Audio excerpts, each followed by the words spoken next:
హరి ఓం తత్సత్ జయ గురుదేవ్. ఓం శ్రీకృష్ణాయ నమ. శ్రీ గీతా దేవతాయ నమ. భగవద్గీత 17వ అధ్యాయము శ్రద్ధాత్ర విభాగ యోగములో 15వ శ్లోకాన్ని పరమాత్మ చెప్తున్నారు. వాచిక తపస్సు.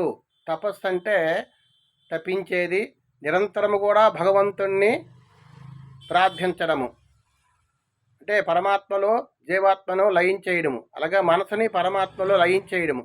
దాన్ని ఏంటంటే తపస్సు అన్నారు. దాని గురించి వాచిక తపస్సు గురించి చెప్తున్నారు. అనుద్వేగకరం వాక్యం సత్యం ప్రియతం చయత్ స్వాధ్యాయభ్యసనం చైవ వాంగ్మయం తప ఉచ్యతే. తపస్సు అంటే అరణ్యలోకి వెళ్ళిపోయిన తర్వాత అక్కడ తపస్సులో ఉండిపోయి నిరంతరం కూడా ఉండడమని కాకుండా అది కూడా మంచిదే.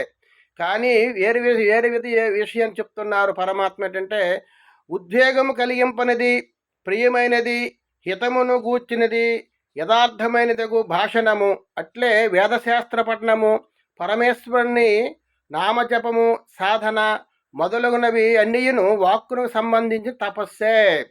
ఏంటంటే ఉద్వేగం కలిగించకుండా, మనం ఆడే మాట ఎవరిని ద్వేషించకుండా, ఎదుట మనసుకి బాధ పెట్టకూడదు. మనం ఎదుట మనిషికి బాధ పెట్టకుండా మాట్లాడాలి, సత్యంగా మాట్లాడాలి, ప్రియంగా మాట్లాడాలి.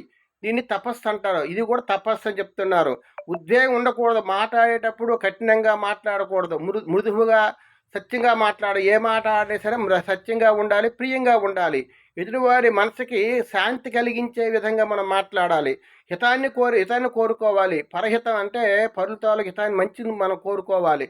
వాళ్ళు ఎప్పుడు కూడా ఇంకో రకంగా మనం భావించకుండా హితాన్ని కోరుకోవాలి, మంచి కోరుకోవాలి. అందరూ కూడా మంచిగా ఉండాలి, ఆనందంగా ఉండాలని మనం కోరుకోవాలన్నమాట. అది తపస్సు అని చెప్తున్నారు. యథార్థమైనది అగు భాషణము అంటే మాట అనేది కూడా యథార్థంగా ఉండాలి, మంచిగా ఉండాలి, సత్యంగా ఉండాలి, ప్రియంగా ఉండాలి. మనం ఆడే మాట ఏ మనిషికి కూడా బాధ ఉండకూడదు. అట్లే వేదశాస్త్ర పఠనము కూడా, వేదాలు కూడా మనం భగవద్గీత పారాయణము, భగవద్గీత, రామాయణము, ఉపనిషత్తు అన్నీ కూడా మనం చదువుతూ ఉండాలి.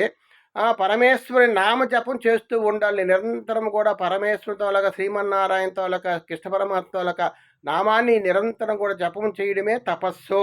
సాధన చెయ్యాలి. ఇవన్నీ కూడా సాధన చేస్తూ ఇవన్నీ వాక్కును సంబంధించిన తపస్సు అని చెప్తున్నారు. వాచిక తపస్సు అంటే ఏ ప్రాణిని మనం ద్వేషించకూడదు, సత్యంగా మాట్లాడాలి, ప్రియంగా మాట్లాడాలి, మధురంగా మాట్లాడాలి, కఠినంగా మాట్లాడకూడదు.